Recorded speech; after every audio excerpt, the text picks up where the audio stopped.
ครับภาษาละนาของเฮานั่นก็ไม่ใช่เฮียนยากอะหยังนะครับท่านเฮียนอักขระนะครับมันก็คืออักษรนะครับเห็นไหมเฮียนไม้นะครับมันก็คือสระนะครับเห็นไหมเอาสองอย่างนี่มาผสมก้ำกันตามหลักการของภาษาละนานะครับ7 วัน1 เดือนท่านก็อ่านออกเขียนได้แล้วนะครับไม่ยากนะครับแต่มันจะยากอยู่ตรงนี้ว่าเราจะไปเอาไปอวดอู้คนอื่นในหูในหันตัวนี่อันนี้มันยากกว่านี้แล้วครับเพราะว่าคนที่บรรหูภาษาละนานั้นมันมีน้อยนะครับเพื่อนอ่านออกเขียนได้แล้วมันมีน้อยนะครับเพราะนั้นเราจะไปเผยแพร่คนอื่นในหูในหันตัวนี่นะครับเราจะต้องใช้ภาษาอื่นๆนะครับ มาเทียบเคียงก็เป็นภาษาละนาของเฮาเนี่ยนะครับอันภาษาที่มันใกล้เคียงภาษาละนาของเฮาหน่อยก็คือภาษาไต้อะครับอันว่าภาษาไต้นะภาษาไทยมันเกิดมาจากที่เดียวกันแล้วครับคือปอกของรามคำแหงที่เดียวกันแล้วเนอะแยกไปทางใต้ทางอโยธยาเพื่อก็เอาไปเป็นเขียนเป็นอักษรไทยนะครับอันแยกไปทางปู้นะเมืองลาวนะเมืองตะวันออกพวกนั้นเพิ่งเอาไปเป็นภาษาลาวเห็นไหมมันก็อันเดียวกันนั่นแหละครับเห็นไหมอันแยกมาทางเหนือนะครับมาทางอันทางละนาเนี่ยมันก็เอามาเป็นภาษาละนานะครับเห็นไหมมันเป็นอันไหนมาอันภาษาละนาเนี่ยเพิ่นก็จะเอายุคแรกๆเนี่ยเพิ่นก็จะเอามาเขียนนั้นเป็นอักษรธรรมละนาก่อนเนาะครับเห็นไหมก่อนที่จะมาเป็นภาษาชาวบ้านเห็นไหมมันก็ว่ากันไปตามลำดับนะครับเห็นไหมอันนี้ก็คือ อันวิวัฒนาการของภาษานะครับเห็นไหมเฮาอันการปริวัติภาษาเนี่ยนะครับเห็นไหมในโลกนี้เปิ้นกระจายหลักการของการปริวัติภาษากันทั้งนั้นนะครับยกตัวอย่างอย่างเช่นนะครับอันเวียดนามเนี่ยเปิ้นมีสงครามกันนะ200-300 ปีแล้วก็เห็นไหมโอ้เปิ้นมาสามารถที่จะถ่ายทอดภาษายึกยื้อเหมือนภาษาจีนนั่นนะเอามาให้ลูกให้หลานเปิ้นได้เขียนได้แล้วนะครับเห็นไหมบัดเดี๋ยวนี้มันลูกหลานเปิ้นสมัยปัจจุบันเนี่ยเปิ้นก็เอาหันไปเอาพระอักษรอาราบิกนะครับมาเขียนสะกดเขียนเป็นอันภาษาของเปิ้นนะครับเห็นไหมแล้วเปิ้นก็ดัดแปลงนะครับแล้วที่เปิ้นฮ้องว่าปริวัตินั่นแหละครับเห็นไหมเปิ้นใส่จุดใส่หมวกใส่ขีดใส่หยังว่าสะปะสะเปดนะครับคือมันได้ตามเสียงของอันภาษาที่มันเปล่งออกมาเลยไหมอันนี้คือเปิ้นฮ้องว่าปริวัตินะครับเปิ้นดัดแปลงเปลี่ยนแปลงนะครับนี่ปริวัตินะครับอันในยุโรปนะครับอย่างเช่นอ่าฝรั่งเศสนะครับเยอรมันยูเครนรัสเซียอย่างพวกนี้หรือยุโรปตะวันออกนะแถวๆนั่นนะเปิ้นก็ใช้การปริวัติภาษาของเปิ้นด้วยการเอาอักษรอาราบิกนี่นะก็ไปเขียนเป็นอันภาษาของเปิ้นนะครับเห็นไหมแล้วเปิ้นใส่จุดใส่อันอย่างเหมือนกันนะครับก็อันบางครั้งเปิ้นยังเปลี่ยนอันตัวอักษรเป็นอันบางตัวนะครับที่ให้มันได้สำเนียงภาษาของเปิ้นเห็นไหมเปิ้นก็มีนะครับมีการเปลี่ยนนะครับเปลี่ยนอักษรเห็นไหมเนี่ยอันนี้เปิ้นฮ้องว่าปริวัตินะครับเห็นไหมอันนี้ปริวัตินะครับปริวัติสำหรับภาษาอังกฤษนะครับเปิ้นก็เอาอักษรอาราบิกเนี่ยนะครับไปสะกดเขียนเป็นภาษาของเปิ้นนะครับแต่เปิ้นบ่ได้ใส่อย่างสักอย่างนะล้นๆอย่างนั้นนะครับเห็นไหมแต่เปิ้นอนุโลมมือมันคือมันมีการผ่านเสียงได้กู้เสียงนะครับเห็นไหมมันจะเป็นคำถามมันก็ว่ากันไปแบบนั้นก็ว่ามันจะเป็นประโยคธรรมดาก็ว่าไปแบบนั้นมันก็ขึ้นลงตามเสียงที่ประโยคนั่นนะครับบริบทที่บนจะไปนั่นนะครับเห็นไหมอันนี้อะไรมาเป็นภาษาอังกฤษนะฮะอันภาษาละนาวของเราก็เหมือนกันนะครับแม่มาหลังจากอันที่มันมาเป็นอันที่เปิ้นเอาอักษรมาเขียนภาษาธรรมละนาแล้วหลังจากนั้นก็เป็นภาษาชาวบ้านนะครับยุคแรกๆนั้นมันมีไม่เยอะไม่สั้นนะครับเปิ้นก็ใช้หลักการกันแบบคล้ายๆภาษาอังกฤษนั่นแหละครับเห็นไหมเปิ้นก็สามารถผ่านเสียงแล้วมันตามบริบทนะครับเห็นไหมก็ว่าไปนะครับอันนี้เนี่ยอันลักษณะของภาษาอันละนานะครับต่อมาเปิ้นก็ใส่ไม่เยาะไม่สั้นมันประเดี๋ยวนี้มันก็มี6 เสียงนะครับได้ผ่านได้ครบเครื่องแล้วเห็นไหมเนี่ยมันการป ก็ว่ากันไปนะครับเห็นไหมอันนี้คือลักษณะของอ่าการปริวัติภาษาในโลกนี้นะเห็นไหมผมเองเนี่ยผมได้ใช้หลักการปริวัติภาษาเนี่ยของสภาวัฒนธรรมมหาวิทยาลัยเชียงใหม่นะครับเปิ้นตกลงกันไว้เมื่อปลายปี28นะครับเปิ้นตกลงกันไว้ว่านะครับการที่จะเอาภาษาไทยเนี่ยมาสะกดเขียนเป็นภาษาละนาเนี่ยครับก็ทำได้อยู่3แบบหรือ3รูปแบบนะครับเห็นไหมก็คือแบบที่1เปิ้นจะเอาไว้สะกดเขียนอันลักษิลาจารึกนะครับเอกสารสำคัญต่างๆนะครับเปิ้นจะเอาภาษาไทยเนี่ยไปเทียบเอามาทุกอักษรนะครับทุกอักขระทุกไม้ทุกเครื่องหมายแล้วก็แม้กระทั่งไม่กงไม่กังหลายไม้อย่างมั่วที่มันปรากฏอยู่ในอันลักษิลาจารึกนั่นนะครับเห็นไหมเปิ้นก็จะเอามาโอ้เนี่ยมาอันนี้มันยุ่งยากนะครับมันเฮาไม่ได้ใจนะครับมันลึกเกินไปนะครับมันเฮาไม่ได้ใจเฮาบ่อู้ถึงแล้วนะครับเห็นไหมเฮามาอู้ถึงแบบที่2นี่เลยนะครับแบบที่2นี่เปิ้นว่าอย่างอี้นะครับเปิ้นว่าให้ยืมเอาอักษรไทยนะครับมาปรับเทียบเมื่อเป็นอักษรละนาตำบลปูนนะครับแม่แล้วก็ประกอบกันขึ้นมากับแบบภาษาไทยผสมประสานกันไปนะครับบางครั้งไม้นะครับหรือสระนั่นแหละครับมันของไทยของละนามันบ่ตรงบ่ตัดกันหรือว่ามันบ่เหมือนกันนั่นแหละครับแม่ก็สามารถบูรณะกำศัพท์ได้คือหน้าตามันออกแบบไทยๆนะครับแต่เวลาอ่านนั่นท่านจะต้องนึกว่าอักษรเหล่านั้นมันเป็นอักขระนานานะครับคนทั่วไปบ่สามารถเข้ามาอ่านได้มันจะผิดสำเนียงนะครับอย่างเช่นอย่างนี้เห็นไหม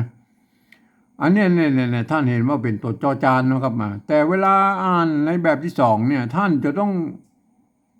นึกถึงว่าอันนี้มันเป็นตัวจ๊ะนะครับเห็นไหมเนี่ยคนทั่วไปมาอ่านแล้วมันเข้าใจผิดแล้วมันจะผิดสำเนียงนะครับคนทั่วไปนี่จะต้องไปอ่านในแบบ3ปุ๊บนะครับเห็นไหมก็เลยเขาก็อุ้มกันแบบที่3นะเขาเอาแบบที่2นี่ก่อนแล้วครับเห็นไหมเอาตัวจอจานนะครับมาเทียบเป็นตัวจ๊ะเห็นไหมได้เลยไหมอันนี้เทียบไปแล้วจ๊ะเห็นไหมไปไม่ไก่ไม่ไก่ไม่ไก่นะครับไม่ไก่ไม่ไก่กับสลายเนี่ยเห็นไหมตัวป้านะครับนี่เปิ้นยืมตัวพอพานมาเป็นตัวป้านะตัวปอปลาตัวปอในภาษาอันละนานะมี2ตัวนะครับตัวปะกับตัวป้านะครับตัวปะเป็นอักษรสูงนะครับตัวป้าตัวนี้มันเป็นอักษรต่ำแล้วก็เสียงสามัญใจตัวป้าเห็นไหมอันนี้ถ้าสมมุติว่าอันนี่มันเขียนอย่างนี้มันบางครั้งมันจะเข้าใจผิดว่าเป็นจอไปนะเห็นไหมมันก็เลยเขาบูรณะคำศัพท์เข้าไปหน่อยแล้วก็ใส่ไม่กะสระอันนี้ลงไปมาเนี่ยคนทั่วไปบ่สามารถเข้ามาอ่านได้เพราะว่ามันจะเข้าใจผิดนะมันจะอ่านว่าจะภัยใช่ไหมมันมาใจนะครับท่านต้องนึกถึงว่าเป็นภาษาละนานะครับท่านต้องนึกว่าเป็นอย่างนั้นอันนี้เป็นตัวจะนะไม่กะนะแม่ตัวจะไม่กะไม่ไก่นะฮะตัวป้านะแม่ต้องอ่านแบบภาษาละนานะอ่านว่าจะเสียงจัตวานะจะไปเห็นไหมไปอันนี้อ่านว่าไปนะครับเนี่ยอันนี้มันเหมือนคนอื่นได้มาอ่านเพราะอย่างมันจะผิดเพี้ยนนะครับบางตัวมันอาจจะเหมือนกันนะครับบางตัวมันก็ผิดไปนะครับเห็นไหมเอาเนี่ยไว้ให้คนที่เพิ่นเรียนรู้ภาษาละนามาอ่านแล้วต่อไปเลยนะครับตัวละนะครับตัวลอลิงเนี่ยยืมตัวลอลิงมา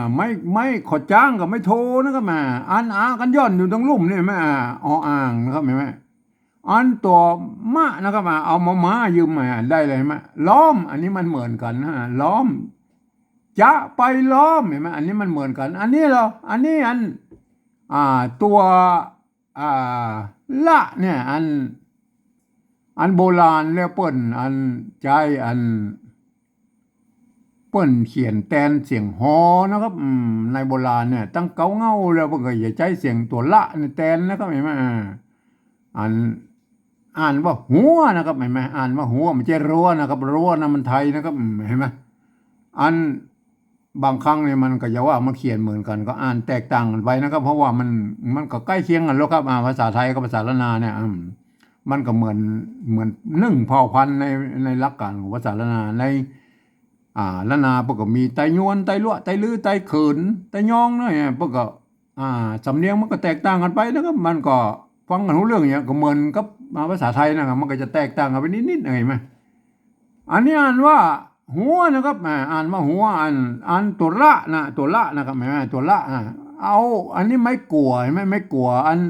ภาษาละนาเปิ้นมีไม่กงก็ไม่ตัวว่าทั้งรูปนี่ควบกันแล้วก็มันเป็นไม่กลัวนะครับเฮากับบูแล้วนะมันเป็นคำไม่สระอัวไทยเห็นไหมสระอัวไทยเปิ้นเขียนอย่างอี้นะครับเห็นไหมอันนี้สระอัวไทยเห็นไหมอันสระอัวไทยเห็นไหมก็อันมันมีไม้ขอจ้างแล้วก็ไม้ขอจ้างใส่ไม่โทเข้าไปหน่อยไหมได้เลยไหมอันนี้อ่านว่าหัวนะครับมันไม่ใช่คนทั่วไปมาเข้าใจผิดอ่านว่ารั้วนะไม่ใช่แล้วอันต่อไปแล้วครับอันนี้ตัวตะนะครับยืมตัวทอทหารมาเป็นตัวตะนี่นะครับเป็นมาตัวตะนะครับไม่ขอจ้างไม่โทนะครับไม่กานะครับสระอาเห็นไหมเห็นไหมอันนี้อ่านว่าตานะโตตานะครับอ่านว่าตาไม่ใช่ท้านะครับเห็นไหมเนี่ยคนทั่วไปมาอ่านแล้วมันจะผิดเพี้ยนนะรั้วท้ามันก็จะผิดกันไปนะก็เห็นไหมเฮาหัวตานะจะไปล้อมหัวตาหัวตานะไม่ใช่รั้วท้านะครับหัวตาควายนะครับอันนี้ตัวข้าหางยาวเนี่ยเปิ้นจะยืมตัวคอคนมาเป็นหรือมาเทียบมาเป็นตัวข้าหางยาวเนี่ยตัวว่ากำนะตัวว่าอย่างรูปนี่ไหมไม่กาสละอาใช่ไหมตัวเนี้ยเห็นไหมหางเนี้ยก็คือตัวเนี้ยเนี่ยนะควายเห็นไหมได้เลยเห็นไหมอ่านว่าจะไปล้อมหัวตาควายเห็นไหมคนอื่นเข้ามาอ่านจะผิดเพี้ยนกันนะครับเอาตัวต่อไปนะครับอันนี้มันมีตัวจะไม่ย่อนะครับไม่กาอ่านออกเสียงเองนะครับจะเห็นไหมจะเขาก็เอาตัวจะก็มาไม่ย่อนะครับไม่กานะครับเห็นไหมเนี่ยนะจะนะครับเสียงเอกอันนั้นหน้าเราอันหน้ามันจะเห็นไหมมันเสียงจัตวาเห็นไหมท่านจะเขียนจะหรือจะหรือจะมันก็สุดแล้วแต่ท่านไปพลิกแพงกันเอาเองนะครับไม่ไก่ไม่ไก่สลายตัวป้าไปเห็นไหมตัวตะนะครับตัวตะกับตัวเต่านะครับไม่กี่สละอีเห็นไหมง่ายก็เทียบมาตามนั้นนะครับยกเว้นอันที่มันอัน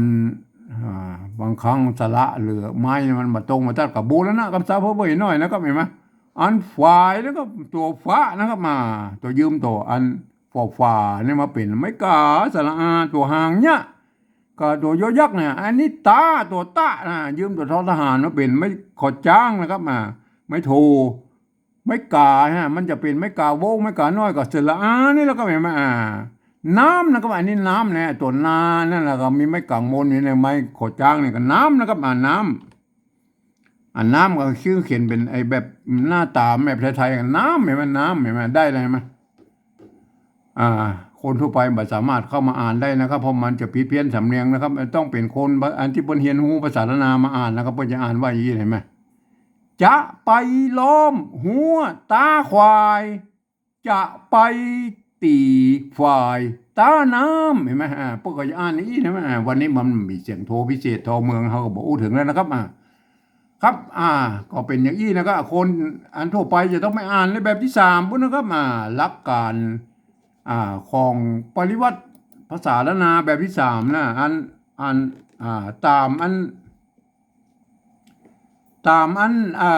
ที่หลักการของข้อตกลงปลายปี28ของสภาวัฒนธรรมเปิ้นว่าไว้อย่างอี้นะครับเห็นไหมเปิ้นว่าฟังหลักการของเปิ้นนะครับฟังเอาเสียงภาษาละนาตำบลเปิ้นอ่านมานะครับอ่านออกเปล่งเสียงออกมาได้อ่านไม่ได้ก็เอาภาษาไทยเขียนไปอย่างนั้นนะครับก็มันก็ยังว่านะครับภาษาไทยนั้นมันเป็นระบบ5เสียงแล้วครับ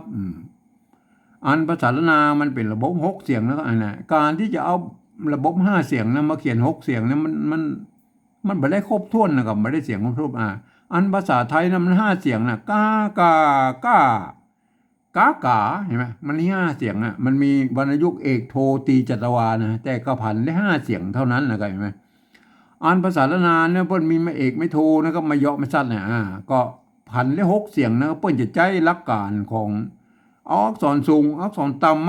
มาสลับกันอันเยาะซัดกันไปแล้วก็คือใส่ไม่เอกไม่โทนั่นนะครับเห็นไหมมันก็จะได้6เสียง จะได้กากาก้ากามันเพิ่มกามันตัวนะกากาเห็นไหมมันหกเสียงนะมันเป็นอย่างนั้นเลยมันในภาษาละนามันเป็นอย่างนั้นนะครับเพราะฉะนั้นกรรมที่มันภาษาไทยที่มันเขียนมาได้ก็คืออันเสียงอันโทพิเศษโทเมืองเนี่ยนะครับวันนี้มันบ่มีนะครับเฮาคือฟังมาได้นะครับอันถ้าวันใดมีก็จะแสดงให้รู้นะครับเอามาดูเลยนะครับอันมันที่มันเขียนมาได้เขาก็ว่างไปนะครับเอาวันนี้มันเขียนบ่มีก็ว่างไปเอาฟังนะครับฟังอันนั้นตัวแรกเนี่ยฟังภาษาละนาแล้วก็ปนว่าจะนะครับจะเสียงอันนี้นะอันนี้มันจะอะไรยังครับอันนี้เนี่ยอันนี้ภาษาไทยเพิ่นอ่านว่าจะเห็นไหมแม่เสียงเอกเห็นไหมเฮาบ่พอดังบนเวลาเฮาภาษาไทยสะกดเขียนนะอันนี้มันจะนะครับเจอมันเป็นจะได้แล้วก็ใส่ไม่จัตวาเข้าไปจะเห็นไหมอันเนี้ยถึงแม้ว่าอันจะผิดหลักการของภาษาไทยหน่อยก็ได้นะครับอันเปิ้นว่าอันสระเสียงสั้นเนี่ยบ่สามารถที่ใส่ไอ้วรรณยุกต์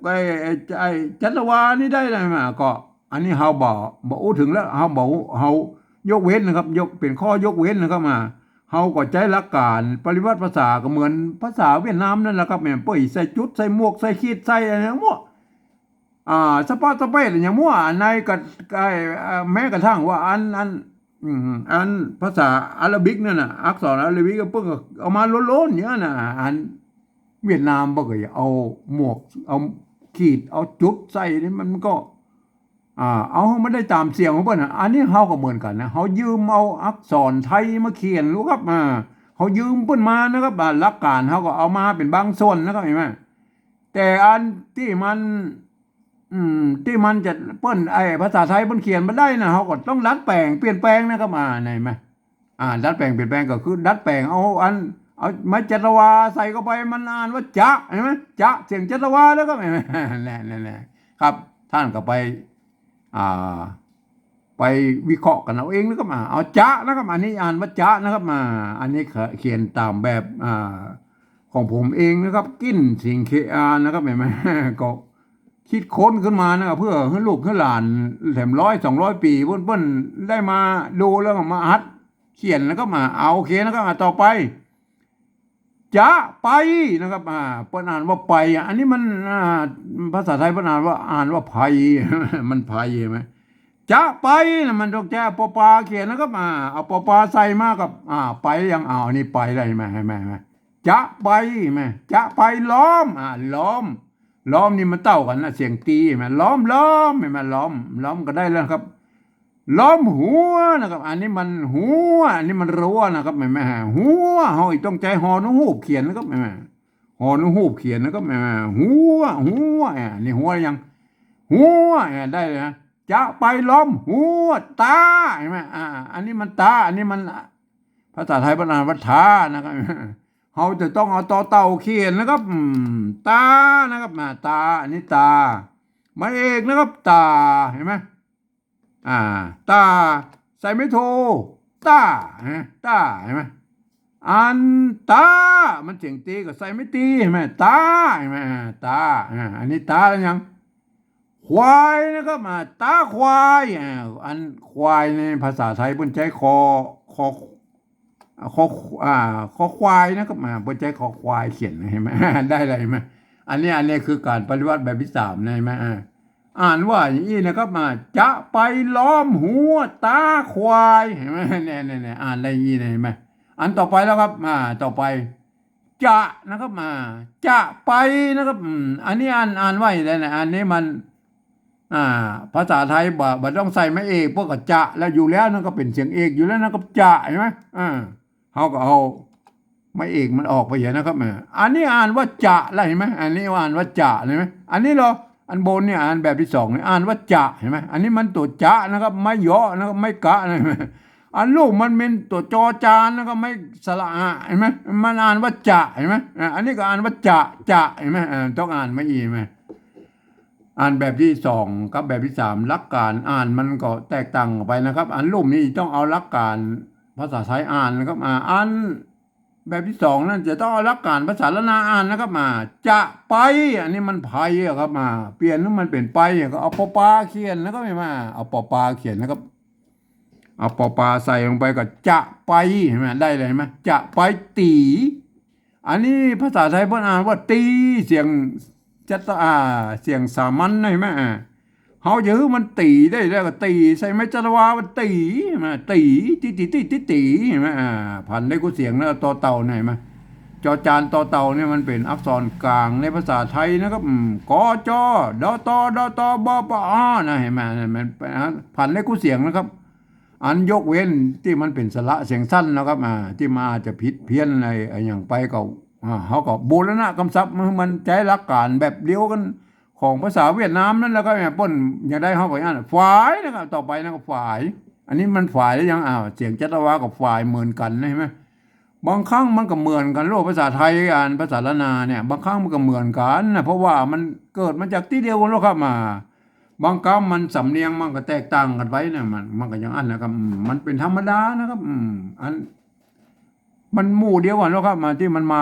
มันก็คือคนไทยที่มันมาอพยพมาที่มาจากอัน12ปนาเมืองจีนพุ่นแล้วครับมันก็ล่น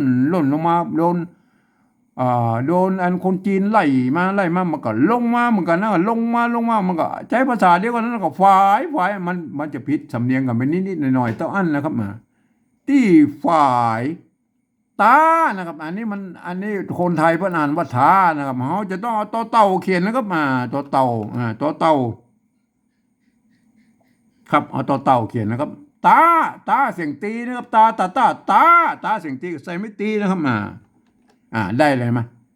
น้ำอันนี้ก็น้ำเหมือนกันนะไทยอันนี้น้ำไทยเหมือนกันมันก็น้ำเหมือนกันมันเหมือนกันนะครับเหมือนกันก็แล้วไปนะก็เขาก็บัดต้องไปยุ่งมันละมันก็จะอย่างอี้นะครับแม่อ่านเขาเขียนได้แล้วก็ปฏิวัติแบบที่3ก็เขียนแบบอี้นะไงแม่ก็คือมันได้ตามสำเนียงของไตยวนเจียงใหม่นะครับเห็นไหมอันภาษาอันอื่นๆหน่อยไตลั่วไตลื้อไตเขินไตยองมันก็จะผิดไปทำหน่อยมันก็จะต้องมันก็ต้องเขียนแบบอันไตยวนเจียงใหม่นี่นะครับ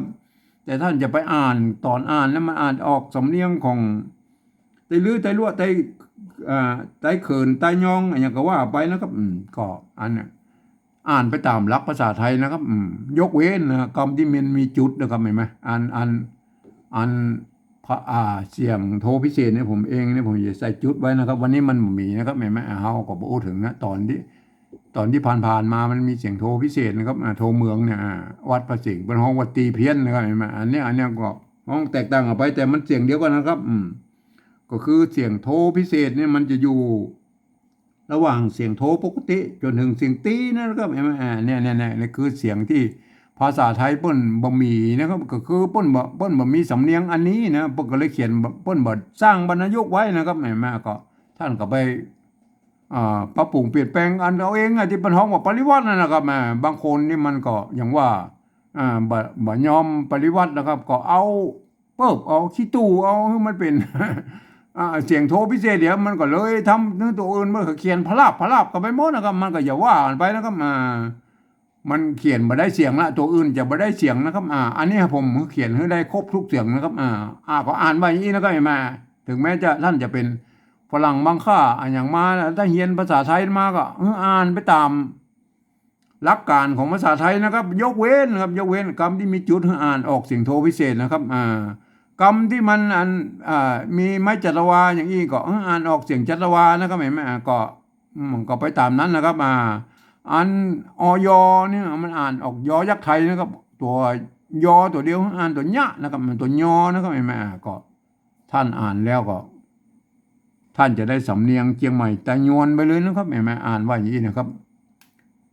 จะไปล้อมหัวตาควายจะไปตีฝ่ายตาน้ำเห็นไหมนี่แม่ต้องอ่านไว้ยี่แม่เนี่ยอ่านได้สำเนียงอย่างนี้เนี่ยเจ้าเชียงใหม่แต่โยนพวกก็จะออกจะออกเสียงอย่างอี้นะแม่สำเนียงอย่างอี้นะเห็นไหมอันแบบที่2นี่มันจะต้องเป็นคนที่เปิ้นเฮียนหูภาษาละนามาอ่านนะครับท่านจะเห็นว่าอันนี้เป็นตัวจะนะก็ตัวปะนะตัวละนะตัวละนะก็มาตัวตะเห็นไหมตัวคะคอคนแล้วก็ตัวคะเห็นไหมคะหางยาวนะเห็นไหมตัวฟ้าเห็นไหมใหญ่ๆเห็นไหมคนทั่วไปมาอ่านแล้วมันผิดอ่านผิด ผิดสำเนียงนะครับเพราะฉะนั้นมันต้องใจหลักการของภาษาล้านนาอ่านนะครับปล่อยอ่านไว้ยี่นะครับจะไปล้อมหัวตาควายจะไปตีฝ่ายตาน้ำเห็นไหมพวกอย่างอ่านอย่างนี้เห็นไหมอันภาษาอันล้านนาตำบลบนเปิ้นก็เขียนกันได้อย่างอี้นะครับเห็นไหมเขียนกันได้อย่างอี้บางครั้งมันก็อ่านบางที่พวกอาจจะนิยมแตกต่างไปอย่างเช่น อันคำว่าจะเห็นไหมเปิ้นเขียนอันเอาไม่เยาะมาใส่แล้วก็ออกเปิ้นจะออกเสียงเอกแล้วก็พวกก็เขียนว่าจะเห็นไหมถ้าเปิ้นบอกออกเสียงเอกเปิ้นจะออกว่าจะเห็นไหมมันเสียงจัตวามพวกก็เขียนอย่างนี้มาก็แล้วแต่ชอบไผมันแล้วก็เห็นไหมอันตาเนี่ยแม่ตาบางทีพวกบางครั้งเนี่ยไอ้รุ่นหลังๆนี่พวกใจไม่กล้าน้อยก็ยังมีได้เนี่ยแม่ก็แล้วสุดแล้วแต่นะครับไม่กล้าน้อยก็มีบางที่พวกก็หลักการใจตามหลักการของภาษาธรรมล้านนาเนี่ยเปิ้นก็เปิ้นใจไม่กล้าวงเห็นไหมมันก็ว่ากันไปนะครับเห็นไหมอันอื่นๆมันก็ใกล้เคียงกันนะครับเห็นไหมใกล้เคียงกันเห็นไหมอย่างเงี้ยนะครับอันภาษาล้านนาพวกก็เขียนได้หลายแบบนี้นะครับครับขอให้ท่านไปฝึกนะครับฝึกปริวัติภาษาเนี่ยนะท่านจะเขียนอะไรก็เป็นเรื่องของท่านนะครับอันที่ผมมาแนะนำวันนี้เนี่ยมันก็คือมันที่มันยุ่งยากหน่อยก็คือภาษาไทยมันเป็นระบบ5เสียงเนาะครับอันภาษาล้านนาของเราเป็นระบบ6เสียงนะครับเราจะเอาอันภาษา5เสียงเนี่ยมาเขียน6เสียงเนี่ยมันไม่ได้ครบทุกเสียงแล้วก็ไม่มาเพราะฉะนั้นท่านไปคิดค้นนะครับไปคิดค้นในการปริวัติภาษานั่นนะเอาภาษายืมภาษาไทยมาเขียนนะครับปฏิบัติห้องปริวัติภาษานะแล้วก็เบื่อภาษาอันเวียดนามนี่นะครับเปิ้นเอาภาษาอักษรอาหรับิกมาเขียนของเปิ้นก็คือการปริวัตินั่นแหละครับเห็นไหมปริวัติภาษานะเพราะฉะนั้นท่านไปคิดกันเอาเองนะครับวันนี้ผมก็ขอบรรยายเพียงแค่นี้นะครับ